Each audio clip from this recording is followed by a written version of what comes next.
Well, I'll say we're going to move on. We're actually still going to be talking about AMD. But yeah, Alex, something that came up in the review period was, how can I say it? RDNA 4 obviously has big advantages versus RDNA 3 in, like for like, CU for CU for ray tracing, right? However, when it comes to path tracing, there were some unexpectedly poor results. Now, I did actually look into this, and it was going to be a segment in the review, but the results were so poor for the most part that I decided they needed verification and double checking before I went live with it. But it does look as though, everybody else is seeing the same things here. So we've got an interesting case here with Cyberpunk 2077 where we've got, in fact, all of these tests are going to be native 1080p path tracing.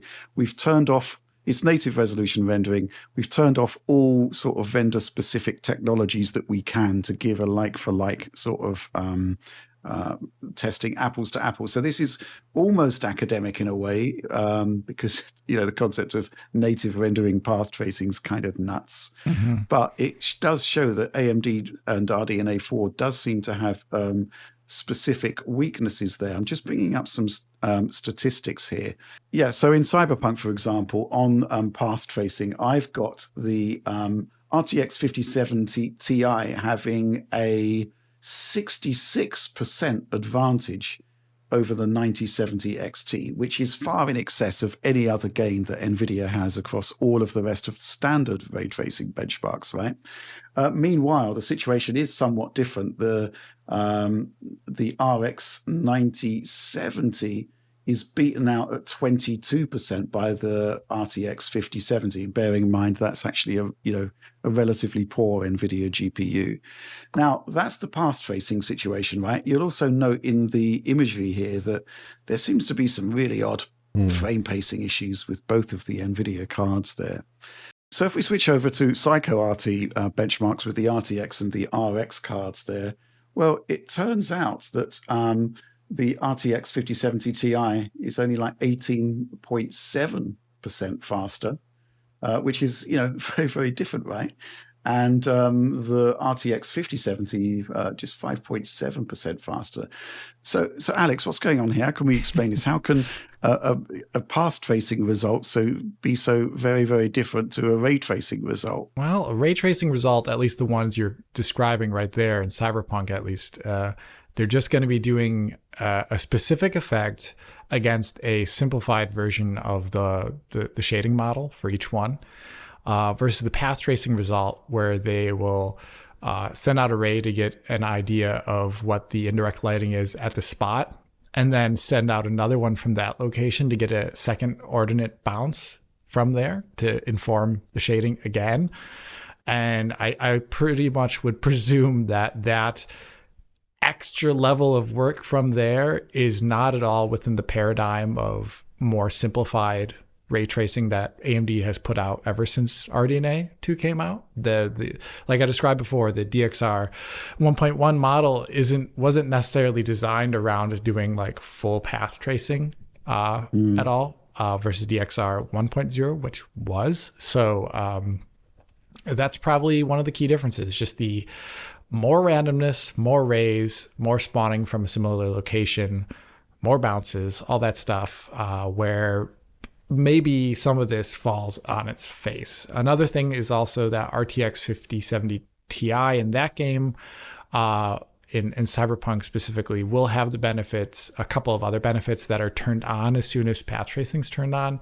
You'll have the benefit of it using shader execution reordering, which will make the GPU have a lot better utilization. Mm-hmm. And another thing, it will have also access to opacity micromaps, which will make anything that is like semi-transparent cheaper to render. Whereas AMD cards there won't have the benefit of that, and that'll actually pretty negatively affect their performance. OMMs in a scene that has a lot of transparency should be really effective. So that's another thing that when we talk about path tracing, there is like going to be a like for like scenario as much as you can try and create, but NVIDIA is so pervasive in these titles that they're trying to push things that go beyond DXR spec, because DXR spec is not enough, right? It just isn't. That's why DLSS ray reconstruction exists, because it goes completely out of the DX spec. And that's hopefully, I'm very curious to see what AMD does here in the future, because FSR 4 right now, first of all, it's only covering super resolution. But I'm curious to see if they push actually for all of their work that they're going to do with machine learning to be also compatible with Microsoft's cooperative vectors API, which will allow for machine learning across a broad range of hardware, not just those from one of the vendors. Right. Intel could run it. So I'm curious to see if there's like porting of FSR4 to that in the future, as well as any of their machine learning denoising stuff. Because then that could become the de facto way you like load up a game. It'll have those things on first, and then maybe NVIDIA is something that's there or not there at all. But these results though are intense. It still goes to show that RDNA 4 better in some areas, but still isn't up there when it comes to path tracing. I also looked at Alan Wake 2, which obviously again, can't really be compared like to like because of the RTX mega geometry that the NVIDIA cards be using. But even so, I found that the 5070 had a 15% advantage over the 9070, and looking at the TI versus XT, 45% faster, which, again, you'd kind of expect that, I guess, bearing in mind that all of these titles would have been developed on NVIDIA hardware, basically, and certainly in close collaboration with NVIDIA. But it's certainly quite telling that AMD isn't sort of anywhere near parity in that regard. So we were looking, Alex, for a title that may not be tapping into, stuff like shader execution, reordering, stuff like that. We settled upon Black Myth Wukong, thinking, well, okay, I mean, we don't know for sure what's happening under the hood, really, do we? But there didn't seem to be any evidence of some extensive collaboration there. But the results are even wider here, to an extent that I couldn't quite get my head around. The 5070 having an 87% advantage over the 9070. And, basically the 5070 Ti is over twice as fast as the 9070 XT. So, the title we were kind of earmarking as perhaps our best apples to apples turned out to be by far the worst. Yes, well, that happens. I would say in this case, I can only theorize. There could be good technical reasons for it, but this developer in the past, they think this is one of their first titles ever, really. And to be completely honest with you, mainland China is very much so NVIDIA's territory.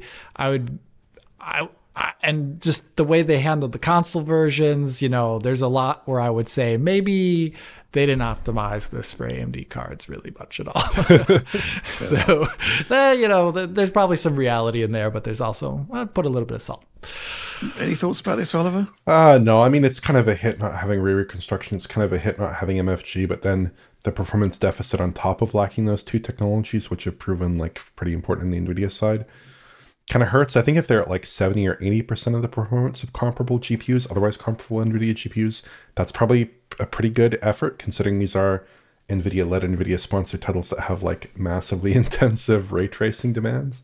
Yeah. But if it's like 40%, 50%, as is the case in a title like Black Myth Wukong, that's like obviously not even close to really where you'd want to be in terms of actually achieving an experience that you'd actually want to have in that hardware, right? Instead of just having like the default Lumen experience on that class of hardware there.